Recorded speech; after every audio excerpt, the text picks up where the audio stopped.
Welcome to the Self-Love Lifestyle Podcast. My name is Melanie Monaco, and I hold certifications in intuitive eating, integrative nutrition, feminine energy healing, yoga, and more. My mission is simple: to help women transform their bodies and lives with self-love. I've worked with women all over the world and learned a lot along the way, and I am so excited to share it all with you here. This is a wellness-centric, motivational, and transformational podcast that will give you the tools you need to cultivate more self-love through nutrition, movement, mindset, personal development, spirituality, and beyond. I'm so grateful to have you here. Now let's do this.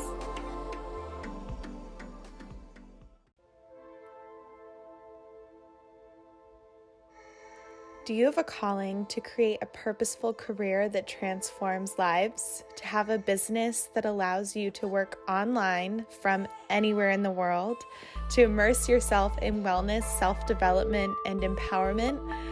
The path of becoming a certified self-love coach will give you the tools to create a business and life of purpose, freedom, and fulfillment. I should know because I am a self-love coach. A self-love coach is a leader, advocate, and mentor who empowers clients to fully accept and love themselves through wellness, self-inquiry, and personal transformation. If you feel called to have this kind of business, then I invite you to apply for my certification program. I've been working on this for a long time, and the reason why I decided to create a certification program is because in order to become a self-love coach, I had to do over a dozen certifications and weed through the unnecessary information to get what I needed. And I really believe that the world needs more self-love coaches because 97% of women say that they hate a part of their body.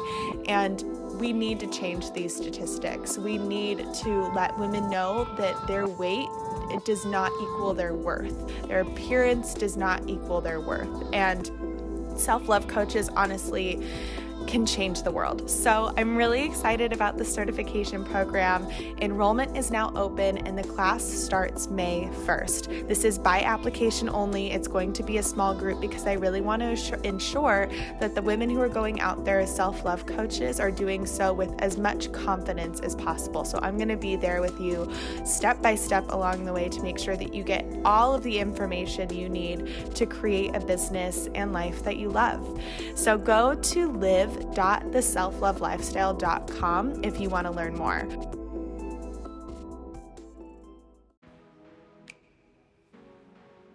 Hey friends, I am so excited to share a very special episode with you today. Having these guests on the show was literally a dream come true. I started this podcast in large part because of how much their podcast has inspired me over the last few years. And when they offered to come on for an interview, you can imagine I was over the moon.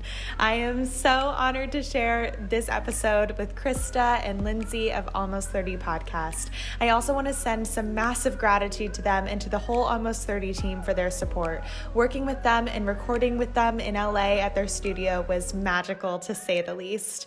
In this episode, we chat all about cultivating body love, intuition, growing a business, community, and more.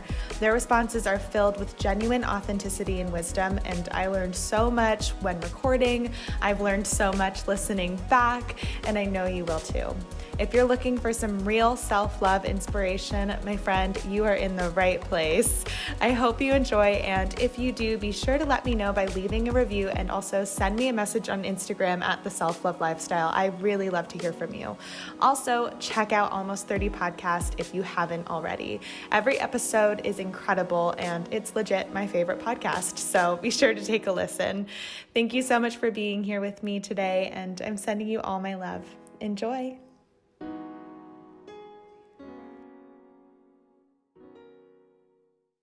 Thank you so much for doing this. Oh, yeah. So glad. I'm so glad you're here in person. Truly. I'm so happy to be here in person with the goddesses themselves, Almost 30 Podcast, Krista and Lindsey. And you are both influential leaders in this space. And I know that Almost 30 Nation has really grown in large part because you take such an active role in your community. I really feel that in order to do that, you have to be leaders in your own life as well in order to be a leader to others, and especially in the capacity that you're doing it. So I want to ask you some questions about what it means to be a leader in your life and how you take care of yourself and honor yourself.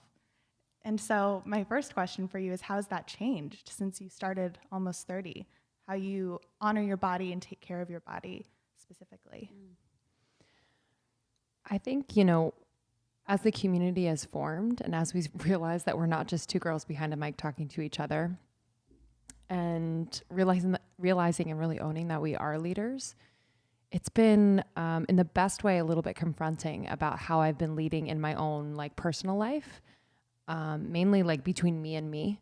So like you mentioned, that self-care and really honoring and listening to myself. So it's been like a definite mirror. So for me, following my intuition has been one of the biggest ones. And that applies to business, that applies to relationships, that applies to my physical health, my mental and emotional health.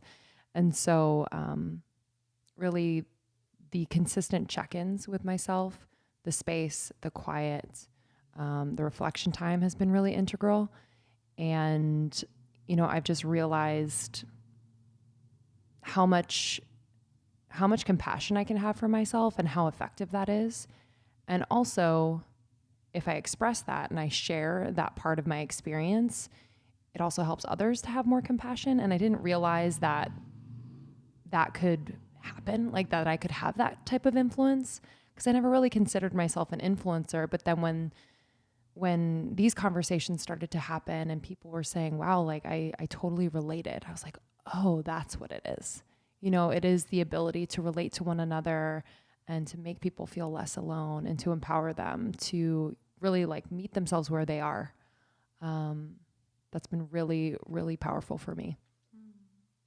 Yeah, thank you for the kind words. That's so thoughtful of you to say that.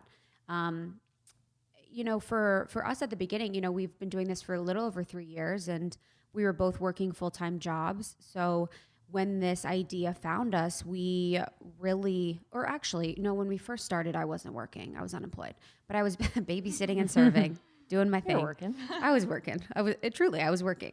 I was babysitting and serving for the first 8 or so months, and then I got a full-time job. So taking care of myself was like my last priority, whether that be anything related to like self-love or, slowing down, especially. I think it was like pedal to the metal because there was already so much momentum with what we were doing. And I've always been the type of person that like, there's something inside of me that's like, that is just like an insatiable drive of like, there's only one life that we have to live. And it's been really hard to exist in that plane for so much of my life because I felt like I didn't have a channel to which to express it. But in this case, I just really was like so motivated with all the momentum that we had that I kind of didn't do self-care and I didn't really do self-love for the first couple years as much as I would try to do. I was just like working at nights, working weekends, lying to my job, working at work. And it was really painful. So now it's kind of coming off of that, coming down from that. And it's been so nice to even see glimpses of us slowing down and see glimpses of us having like time on our calendar and having space to like really just be and to really exist.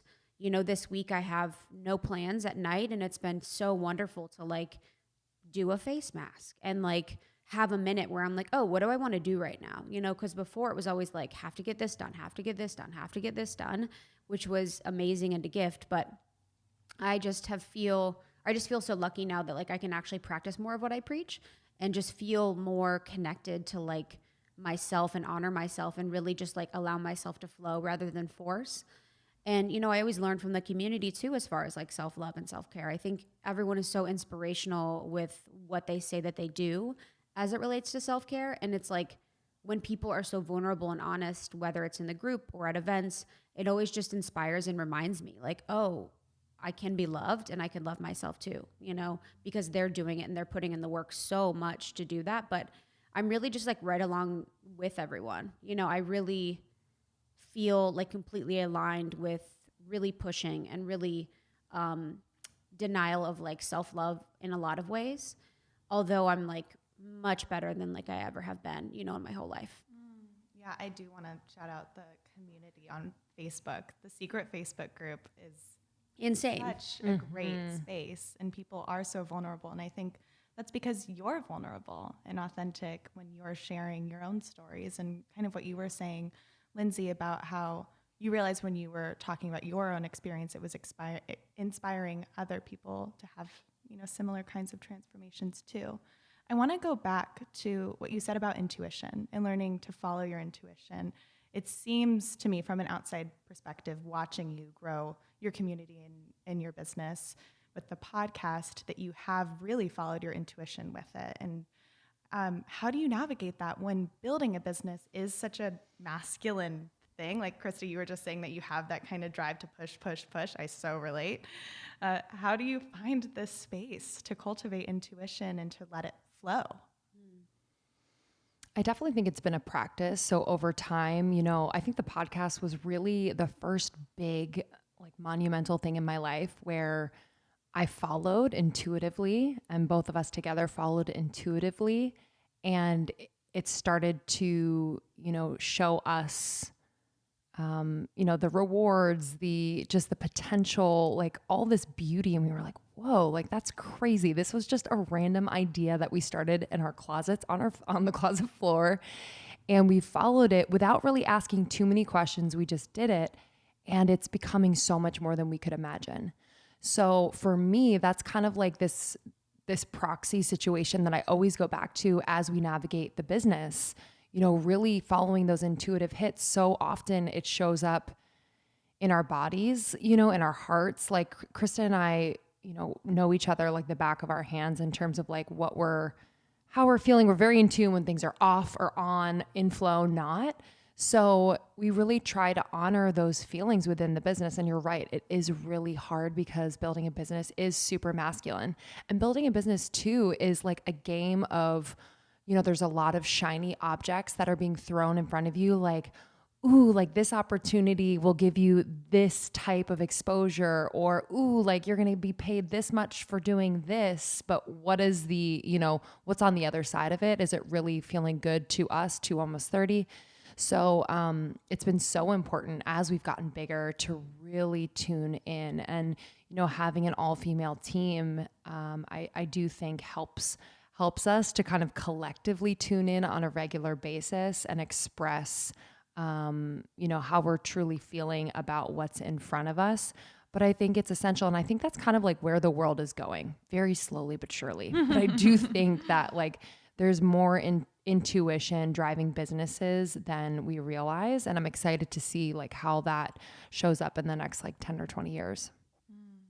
Yeah. And it's, for me, like I think about it, like intuition plus intention is like how you manifest, so I have the intuitive hit and then my intention is set. And then that's really how I'm like able to manifest whatever I want. So for me, the actual like masculine energy is important for like either protecting that intuition, so protecting that intuitive thought or that intuitive feeling with a sense of like strength, or it's like being able to like actually practically put it out in the world and really make it happen. So like the intuition is that feminine part of it, but then I balance it with like the masculine energy of the actual creation and like the strategy behind everything.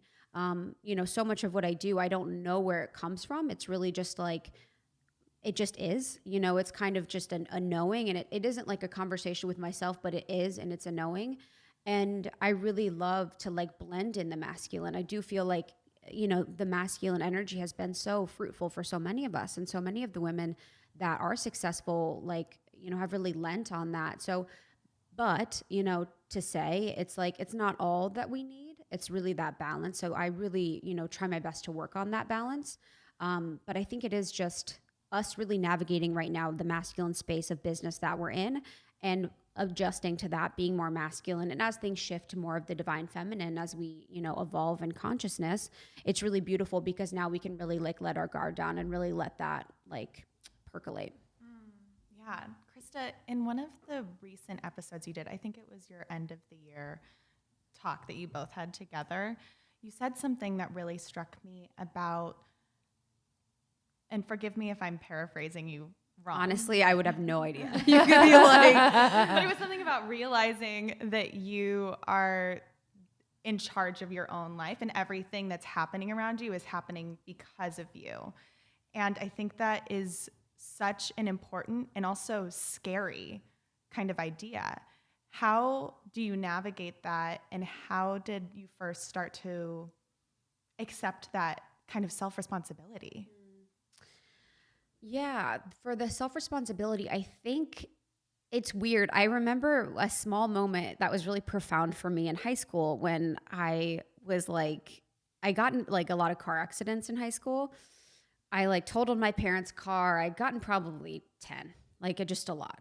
And I remember saying, I was like, God, I get in so many car accidents. And someone was like, one of my guy friends was like, oh, that's because you're like a bad driver. It's not bad luck. It's because you're a bad driver. And I was just like, that is so fucking true. Like, I literally was like, what do you mean? I literally was like, the whole time, I was like, I have bad luck. I have bad luck. And then I'm looking around at everyone else. I'm like, oh, no one else is getting in this many car accidents. And just like that profound mirror of being like, it's not bad luck, it's actually you, was like so just like eye-opening for me. It was very small, but it was just a very profound moment where I was like, damn, that is so fucking true. And then throughout my life, I was just able to really cultivate that more and more, although I lost it at points. And then when I got older, and it sounds silly, but I did find the secret. And I did think that that was like really helpful for me in understanding more of the universe. And I did all the practices within it and saw these little things manifest.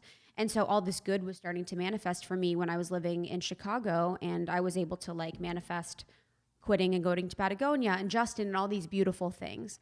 But then on the flip side, it's like, oh, I had to realize too that I was also manifesting these other really hard things, these other really troubling things within my life. And now it's the integration of that. And, you know, I try to not be so like masochistic with it and like really just beat up on myself, because really you could take that to a really hard place where you make every single thing about you.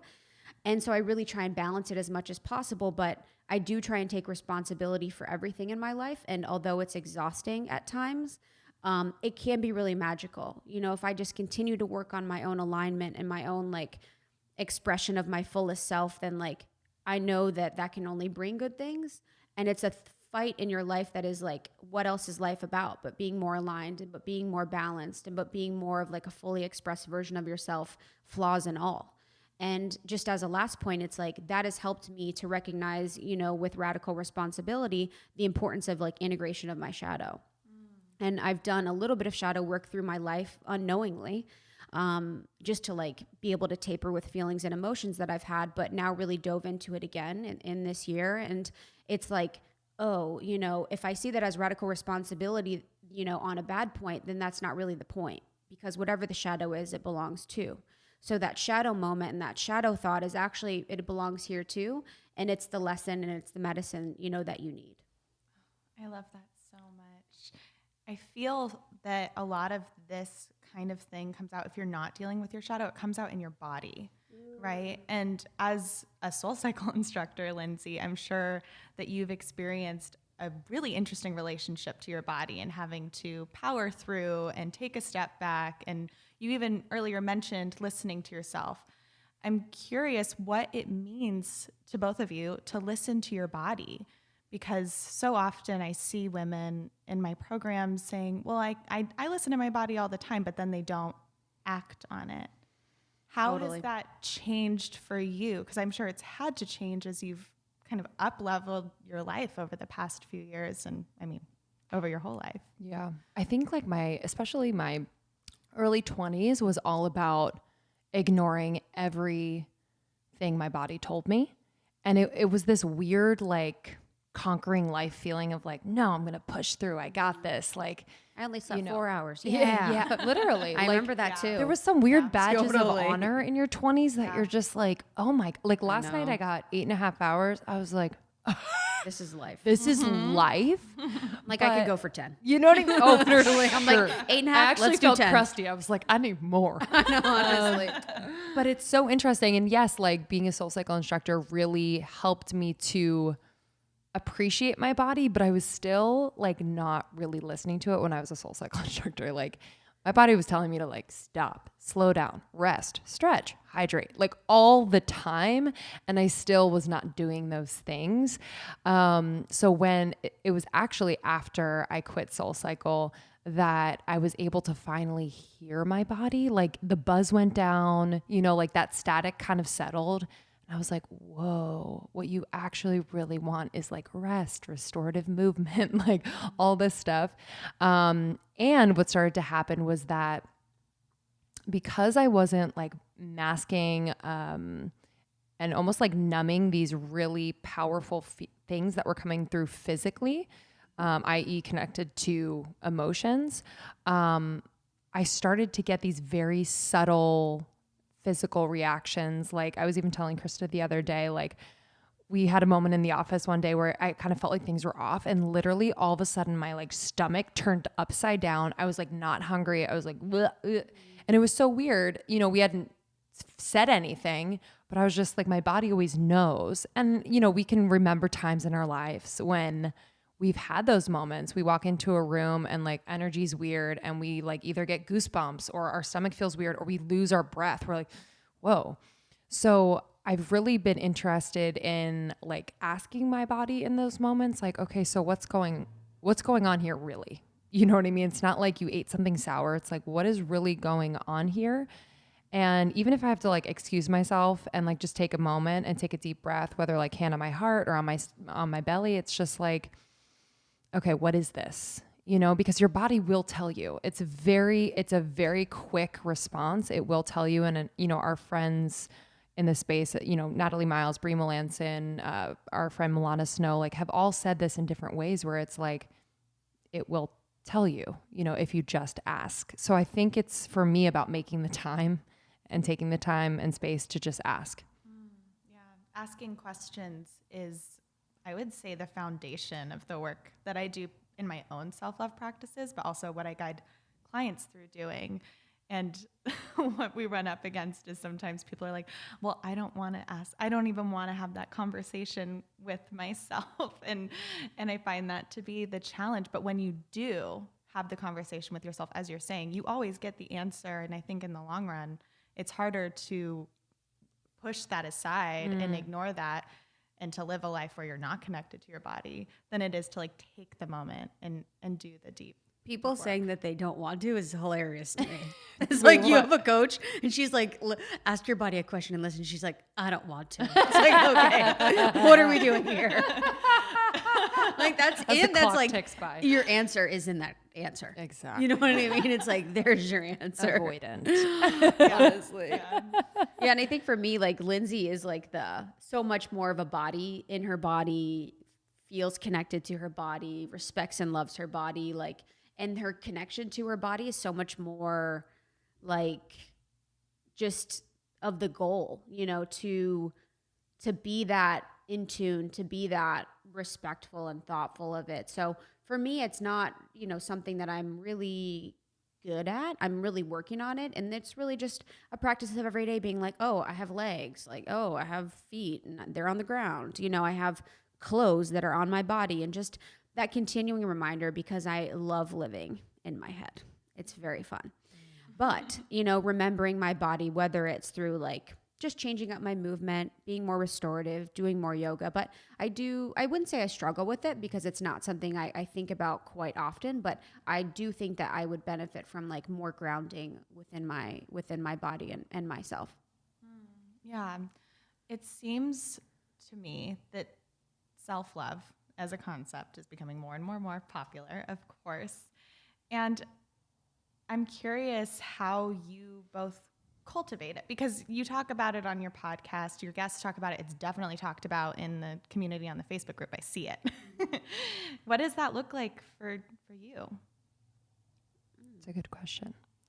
I think it changes in seasons, but I had a season like for a long time, or at least the last few years, where the fact that I was like single, you know, was kind of this incubation time for me to really love being with myself, by myself. So I remember a lot of like Friday, Saturday nights. In my heart, I really didn't want to go out, but there was like this thing in my head that was like, you should though. Like, what are you doing? You're going to get uncomfortable. Like you're going to have FOMO, da, da, da, da, da. You should just go out. And I would force myself to stay home. I would like cook for myself. It was like a little date with myself.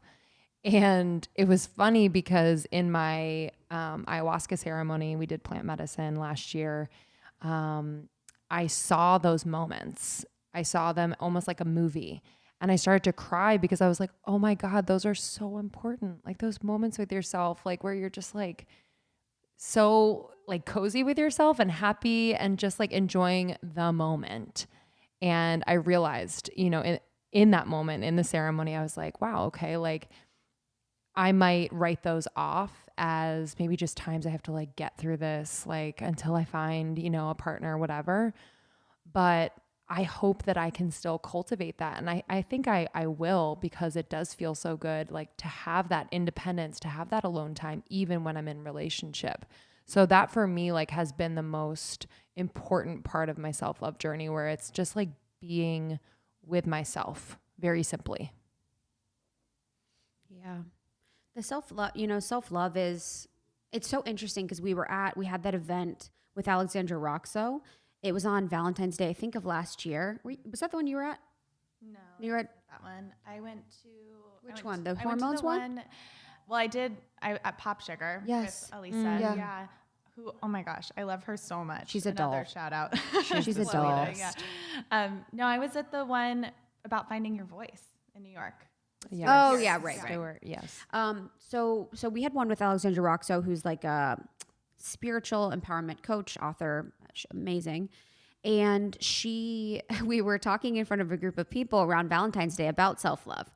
And I started to say this stuff. And I was like, oh yeah, self-love, like bubble baths and all this stuff. And she's like, okay, so actually we're not going to confuse self-care with self-love. And I was like, like I had I was like, oh, like it honestly didn't click to me that bubble baths, massages, appointments for things, whatever, were not actually self-love. I was like, fuck, I've been doing this all wrong.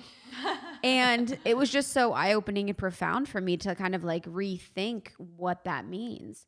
And, I guess I just try and keep it very personal to like what has been like the through line of like my soul's journey my entire life. And that's really finding purpose in making the most of it, finding this purpose. And so it's been really nice to just focus on that through my life. Like I love myself when I'm really giving the best effort to like honor my soul. And that's by finding purpose. Mm-hmm. And really like I'm most proud when I'm continuing to make an effort to find purpose. And I'm continuing to like cultivate that sense of like drive within me. But also it's like the slowing down and noticing of the small moments, of being like, if I do something and, it's not based on acts always, it should be like self-love is continually there, but it really helps when I do have something that I do that I'm proud of or that I feel good about. I'm like, oh, that was great that you handled that conversation well. That was really good that, you responded calmly and not angrily, or that was really good that, you spoke very kindly to that person at the register or whatever it is, and just really be present and noticing of those things that are positive in yourself to really cultivate that, like, oh, I did that because like I love them and therefore I like love myself, because it's like by loving other people, you can really learn to love yourself because, we are all one. Oh, I love that. You're creating the self-love vortex. Abraham Hicks. Yes, exactly. Yes. You're making it happen. I watch Abraham on YouTube. Me too. It's crazy. I'm just starting to get into it. For a long time, I was like, I don't know. I was, doing The Secret and lots of other practices, but Abraham wasn't calling to me, but I just started doing it again and re-listening to him. Like, oh, the vortex. I just started asking it is given. Oh, nice. And I started to cry. I was like, channeling always makes me like a little emotional because you do feel that like intense love, Yeah. I was like, okay, we got to take a break, but it's so powerful. It really is. I want to go back to self-care and self-love because I think that is so confusing, and I'm so glad you brought that up because I also was the same way for a while and thinking, well, if I'm going to yoga, like that means I love myself, but if I'm going to yoga to lose weight, that doesn't, right? And now I realize that self-care is the action and self-love is the effect. And it's also a practice, though, and I don't think that anybody, I mean, Abraham Hicks probably does, but I don't think anybody who's like in a human body all the time loves themselves all the time. right? Yeah. So can you speak to what it's like to cultivate love specifically for your body and how that journey has been for you? Because that's what my community is really all about. And I know that given all of the tools you've been cultivating over the last few years, I'm sure you have a lot of interesting insight. I don't know what you're talking about. I love my body. It's awesome. I'm trying to think of times when it was like really intense. Like When you did just not ate apples to lose weight. Yeah, oh yeah, in college that was nice. bad. I think yeah, Laxatives. laxatives at the start of college. Gained a lot of weight and then went on an apple diet. Lost a lot of weight. Apple a day. Works. You're like, no doctors near. But there's something about, and this might sound weird or bad, I don't know, but nothing is good or bad, that it really does help me if I'm in it's either a friendship, romantic relationship, obviously is like, magnifying it. But when like someone else really honors my body, it helps me to see what they're seeing. Do you know what I'm saying? Yeah. And I know that's probably not the order in which it should go, but it does really help me because I think like I'm in a place now where I really feel good, and it changes, like literally what I'm seeing in the mirror can change, but how I'm feeling about it is pretty even. But it does really help to have that validation. It's also really helped too. I think I'm seeing more of, on social media, in advertising, just all bodies. And I'm like, damn, that is beautiful. I'm loving that. Wow. So wherever my body fits within that, I don't exactly know, but it's like, I just love that collectively we're really honoring all bodies. Yeah. And it just helps me to like love where I'm at no matter what. Yeah. Representation matters. I love that you brought up social media because I think that can be a really sticky place. And I love social media. It's, where I cultivate a lot of friends and community. But I felt when I first started my business, like I have to post only certain kinds of pictures of my body. And it was very recently where I'm like, I'm going to post a picture of my leggings digging into my stomach and my fat roll going over it. Cause I looked in the mirror and I saw that. And there was a part of me that was like, oh, I'm like, what, Melanie? Like, you're a self-love person. Like, where are these feelings coming from? Is there a part of you that wants to hate your body? And having that moment of conversation with myself, I was like, this is something that we need to talk. Like, we need to all talk about this because we don't all love our bodies all the time. But it's so critical to see that kind of representation. Like, shout out to Aerie with their campaigns. Yeah, we love them. Yeah, it's really important. Yeah. It's also too, reading. Have you heard of Janine Roth, Women, Food, and God?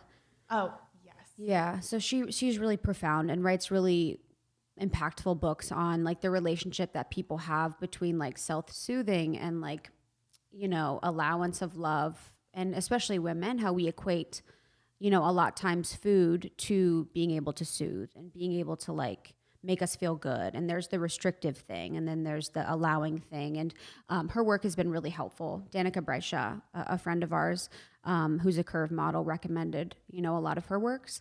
And, my journey has been long and crazy. But in the past year or so, it's been nice to sort of try. I'm saying try. I was like trying more to eat intuitively. But that was like going hand in hand with a lot of like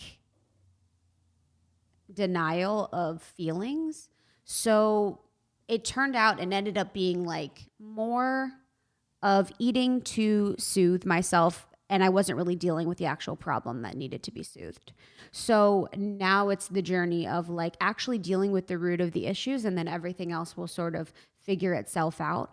And just like a less focus on the body. So funny, like in your 20s, like it's literally all you care about is like being hot. And I know everyone will be like, no, that's not true. But like, that is all. I really was like, what am I going to wear this weekend? When am I going to go to the tanning bed? Like so much crazy stuff. And now when you actually have stuff in your life that you care about and that is really meaningful to you, and relationships you care about and that are meaningful to you, your view of like what's important is just so expanded, and it's just not important to like be a certain size. It's not important to like have a body that like you feel good in all the time, it's important to like love who you are, your essence, and then treat your body as best you can, you know, and recognize it for the intuitive, amazing energy blob that it is. Yeah. Wow. I think mic drop. That's so perfect. And yeah, I really do think that it is almost biological to want to look a certain way when we're younger. Yeah. Right. So you mean like your parents is like, tell me more about that. Well, I mean, definitely. Like the parent wound is something I see a lot of, have dealt with myself.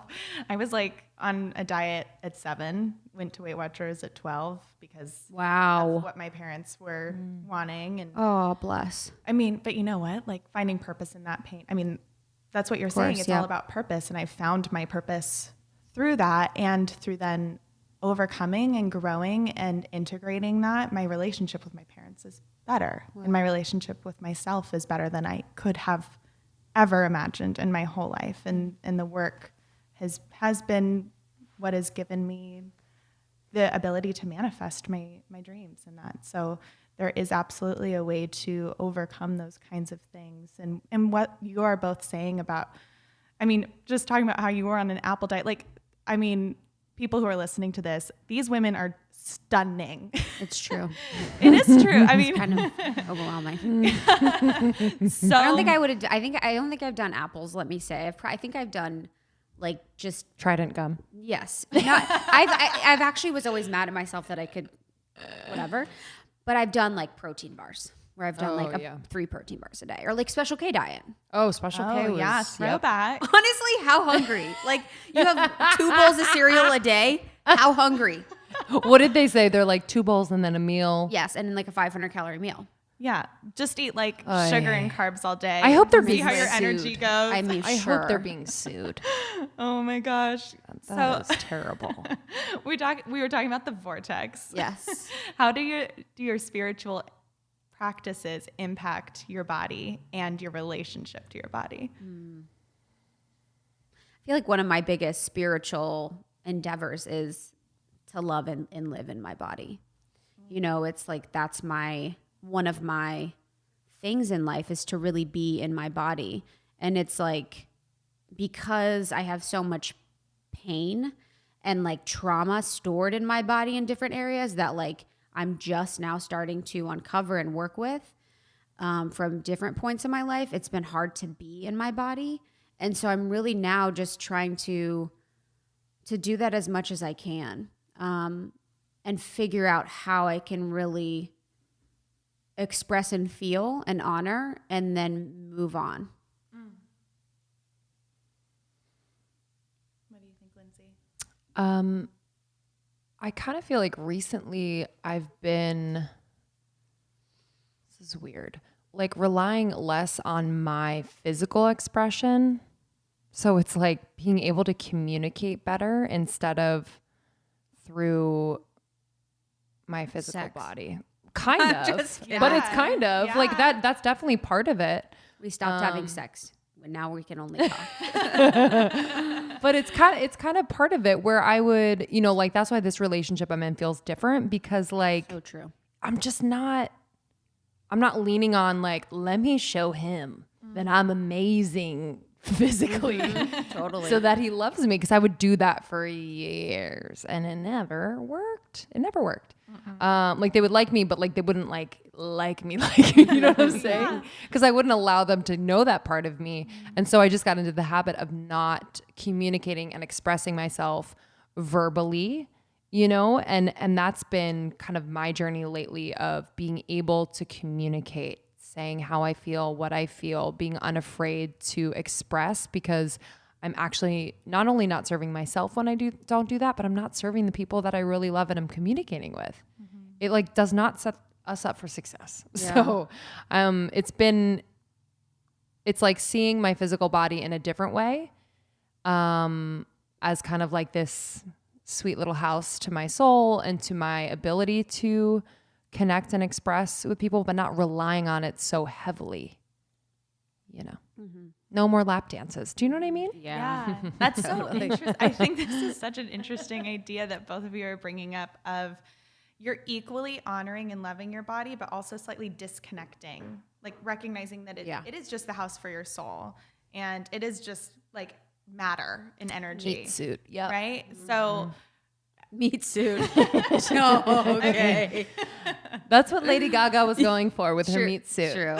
She's like, what am I? Just a piece of meat. Oh, yeah. Literal. There is something about that that's liberating, though, isn't it? I know. To be like, if I could only. like, who cares if I am not whatever size that I think I should be? It's literally just like. It's just like the only, when you're younger, they're like, looks aren't the only thing that matters. Everyone would say that. And you're like, whatever, dude. Don't believe you. And then as you get older, you're like, oh, looks aren't the only thing that matters.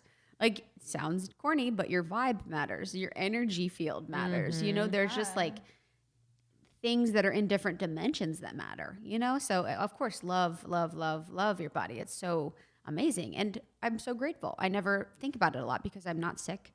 I don't have any illnesses, and so honoring too, like the people that actually had that communication going on with their body all the time, that are sick, that are unwell, that have chronic illnesses. It's like, oh man, that really makes the conversation totally different.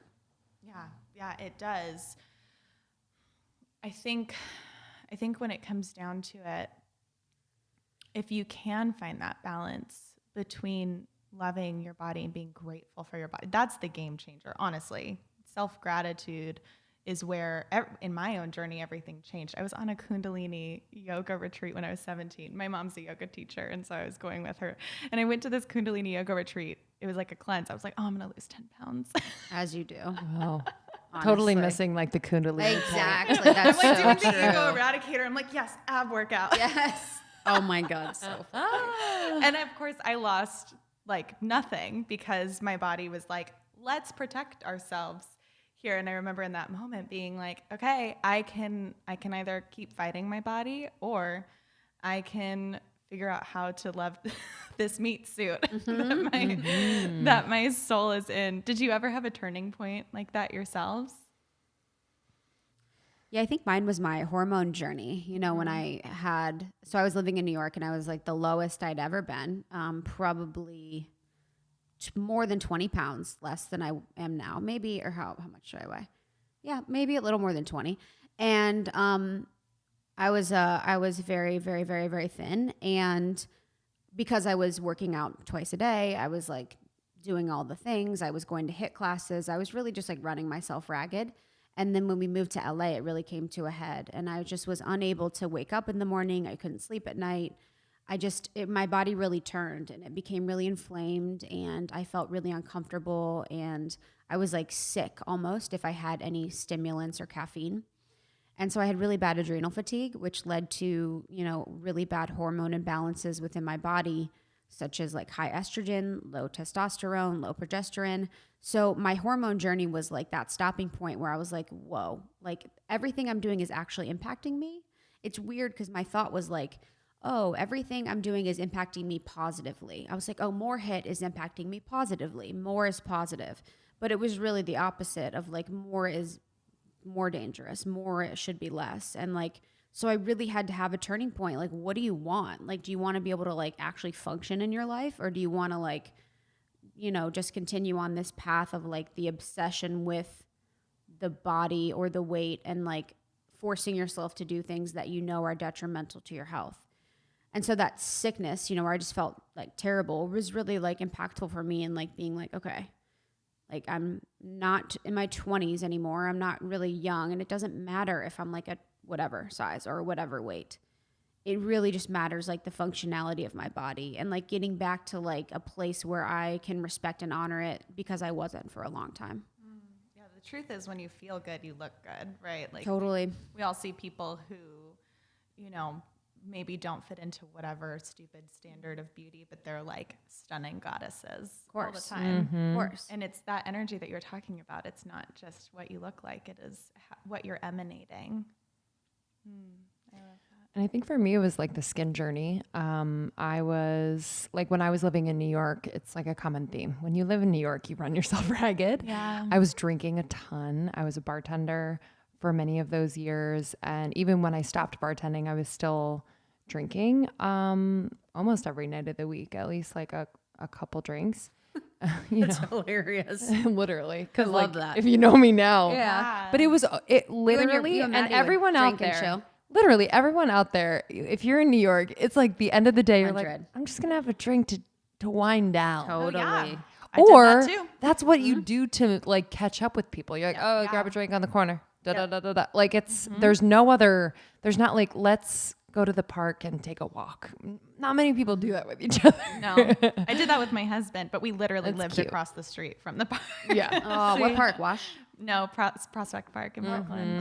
It was It was amazing. It was magical. So I was just in like a weird vortex of like drinking a lot, being working out too much, being stressed just about life, whether it was like, how do I pay rent this month, or about a boy, or whatever it was. And my skin was just reacting. I thought it was who knows what. Like I just thought like I would always have adult acne, to be honest. And then when I moved to LA, my stress went down, which was great. So I noticed like a slight improvement, and then I gave up dairy.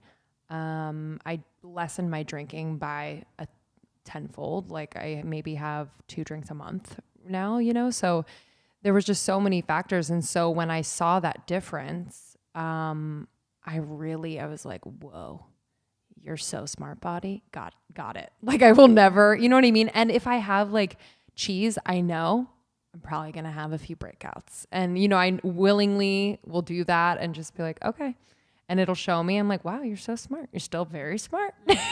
Showing me. Still doing it. Yeah. So that's a continuous journey. My skin is not perfect by any means, but it's a really good barometer of like what's going on in my life. I love the way you speak about, both of you speaking about your bodies and how you're using it as a tool to figure out, okay, how can I get what I want? Mm-hmm. These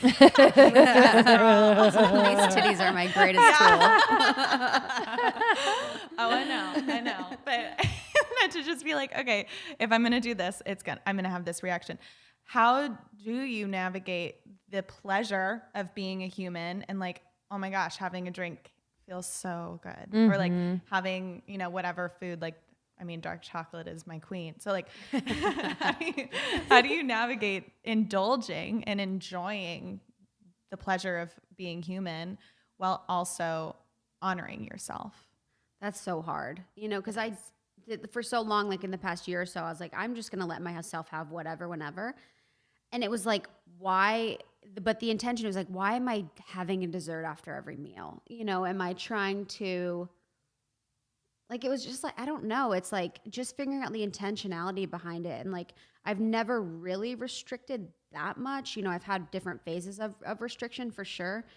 But right now it's just like, what is my intention behind this dessert or treat? Like, can this be fulfilled by me doing something else? Can this be fulfilled by me hugging my fiance, or like by me relaxing, or me sleeping more, or, me having mint tea or something after? And it's not, again, the restrictive mentality, but it's like, why am I doing this? Why do I continue to like eat a full-on dessert after every meal if I'm not satisfying myself with my dinner? And kind of just rethinking the whole like reward system around food and eating, I think has been something that for me, and this is really truly just speaking for me, has been like something I'm exploring more so.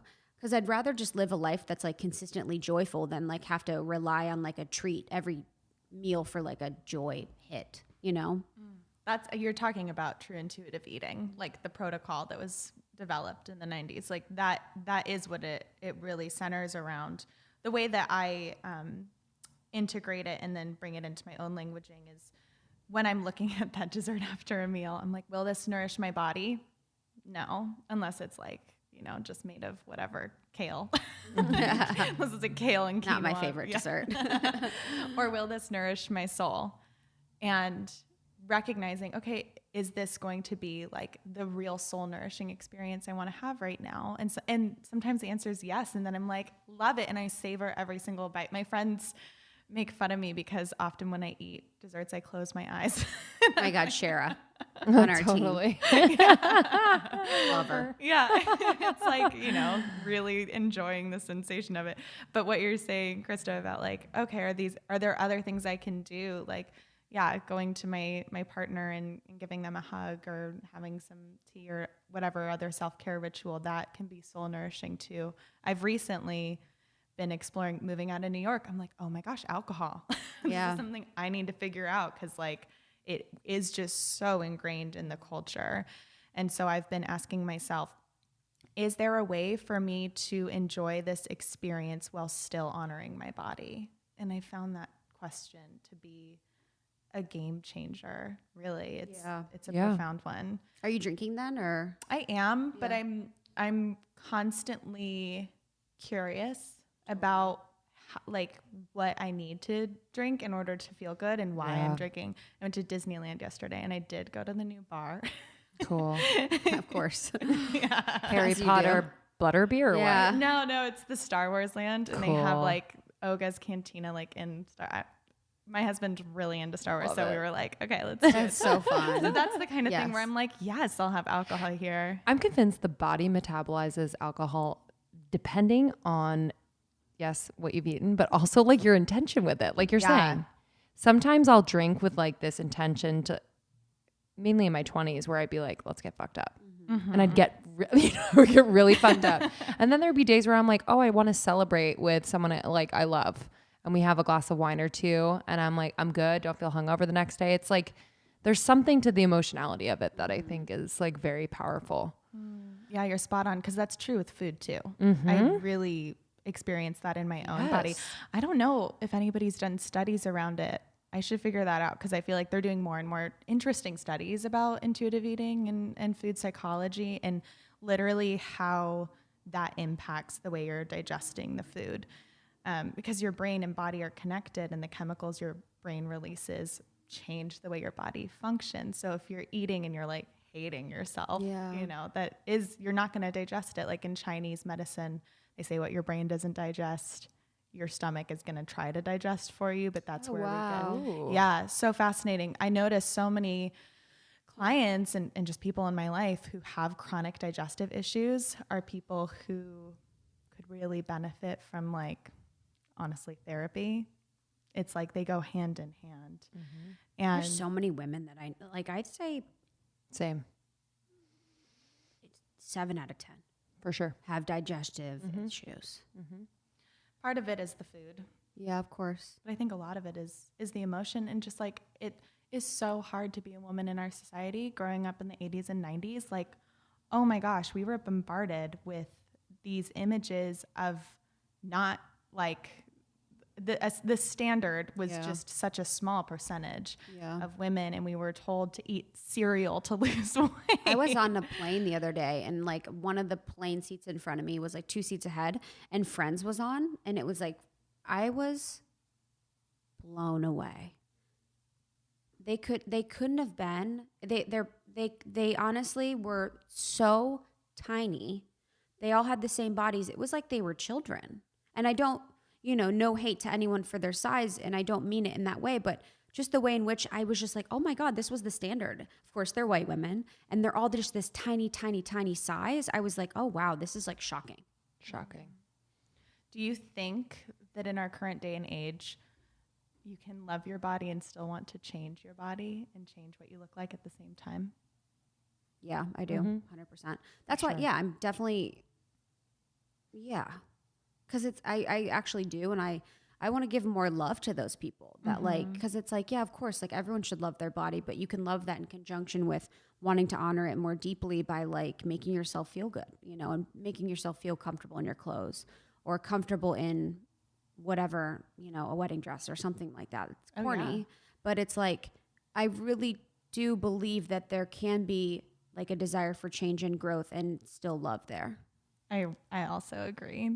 It's an important question to ask though, because and I love it, the body positive movement. I think it's an amazing movement because of the representation, but there is this there's the place where I see people getting blocked is in self-acceptance.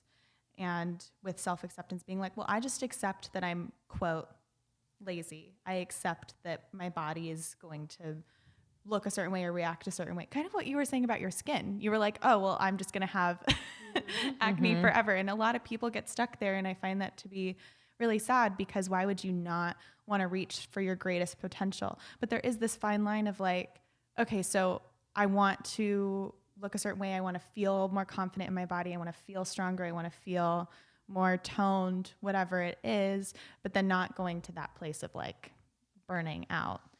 How do you walk that line? I just, we talk about this a lot where we feel like we're always kind of changing. And it really is just that honoring of like every living thing is like constantly changing, and so I'm sure there's going to be like a season of my life that I get a lot of fulfillment out of like maybe doing a certain thing in the gym and seeing results and being like, oh, wow, okay, that's a change I didn't know I could do. It's more of like the realizing, and as long as it is within healthy parameters, but like realizing that I have the power and can be consistent and create a change is more the thing for me, where I'm like, oh, wow, I can work at something consistently and really hard and I can see the results that I like. Yeah, I don't know. Yeah. I think for me now at this place in my life, it's like, because I love myself so much, I want to change. And because I love and respect myself, and I know that, for maybe the past year or something, I felt uncomfortable. It's like the keeping of ignoring me being uncomfortable is not self-love, because my body and my mind are telling me something and I'm continuing to ignore it and not deal with it. The actual listening and taking the steps to like fulfill the desire to feel more comfortable is self-love. Completely ignoring any conversation from your body with your mind and soul isn't self-love. And like, it's not self-hate to like want to feel good and like want to be proud of what you see in the mirror. Of course, there is like, that point that happens with many people, and it actually happened with me, where you hit that goal number and you're like, fuck, like I want more, I want less. In my case, I want less.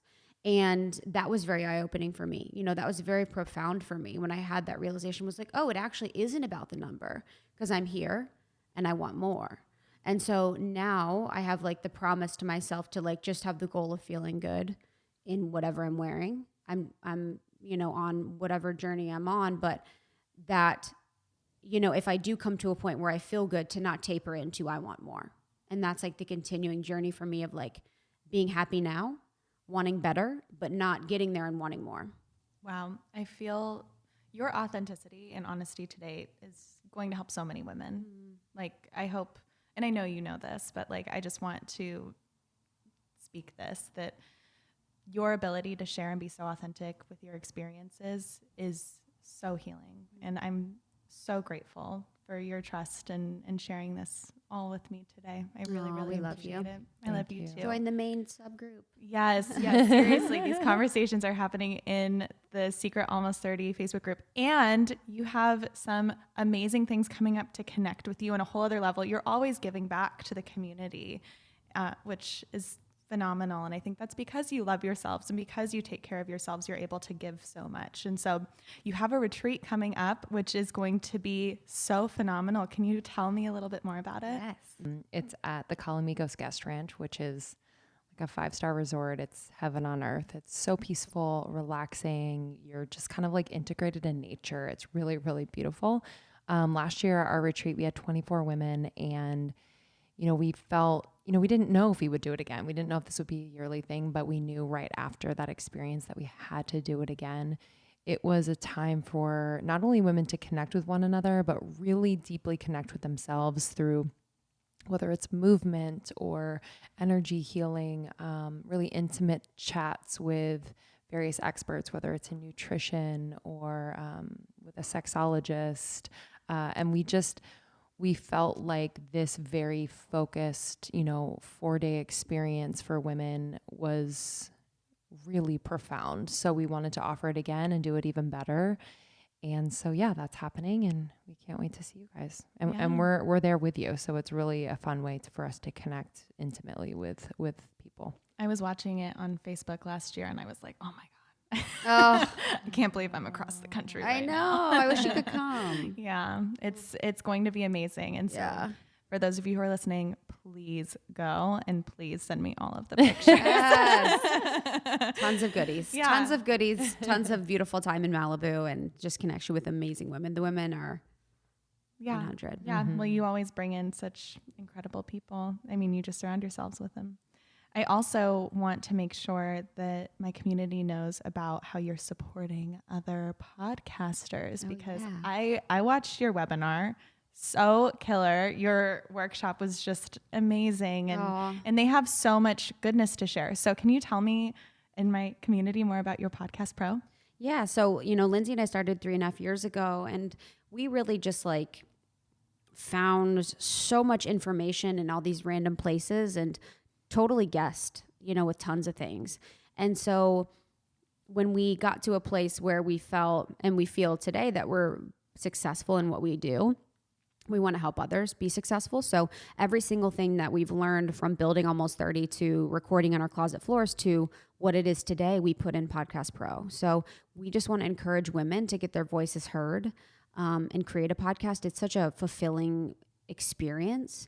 And we love the medium so much. So Podcast Pro helps people to launch if they want to grow and market, and then also if they want to monetize their podcast. So it's yourpodcastpro.com, and you can buy either the separate courses or the full program. Amazing. Yeah. And I feel like that in and of itself, you're going to help so many women create a new life for themselves. And that purpose of helping other women live in alignment with their values and be able to support themselves is so needed, right? Like in the economy that we live in with the wealth discrepancies, especially around women, it's like, okay, we need to give women as many tools as possible to create the life of their dreams. And you're doing that. So self-love lifestyle community, if you feel called to share your voice and to surround yourself with people who you want to learn from and experience new things, this is an amazing opportunity. So sign up for your Podcast Pro. Oh, yay. Thank you. This has been so fun. Yay. I'm so eternally grateful. You are. Aww. Truly. You did so great. Yay. Yeah. Thank you so much. Oh my God, yes.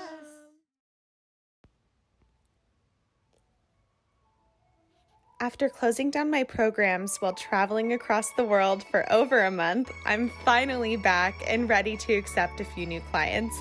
I'm really excited because I've taken some time to revamp my programs, and what I have to offer you is a complete mind, body, soul transformation unlike any other. If you're interested in learning more about how you can work with me, then I invite you to apply for a free one-on-one call. In this call, I'm not only going to be able to answer any questions you have about my programs, but I'm also going to give you my proven 5-step self-love method, and it's going to be customized to fit your unique lifestyle and goals. This 5-step self-love method is such a game changer, and I know it's going to be so amazing for you. The call is free, but it's by application only, so be sure to apply soon while I still have room on my calendar. To apply for the free call and get your personalized self-love method, or simply to learn more, you can visit MelanieMonaco.com. That's MELANIEMONACO.com. I can't wait to chat with you soon.